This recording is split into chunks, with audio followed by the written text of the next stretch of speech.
এত বছর পর দেশে ফিরলাম, নিজেকে খুব উপকৃত লাগছে। গত 10 বছর হলো নিজের দেশে পা রাখিনি। বাস স্ট্যান্ডটাও কেমন জানি বদলে গেছে। আরে, তোমাকে সঞ্জয়ের মতো দেখতে লাগছে। আরে তুই বনি?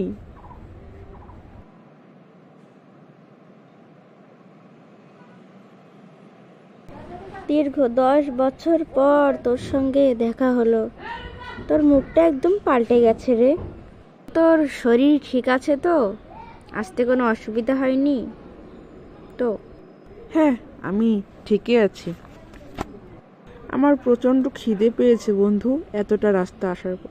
চল না কোনো একটা রেস্টুরেন্টে গিয়ে কিছু খাই। ঠিক আছে, চল তাহলে।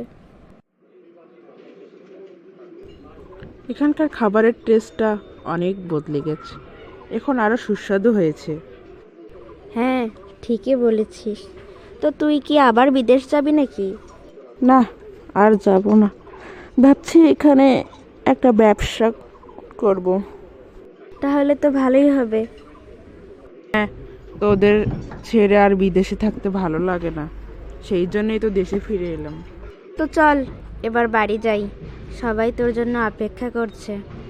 ঠিক আছে, চল, আবার দেখা হবে।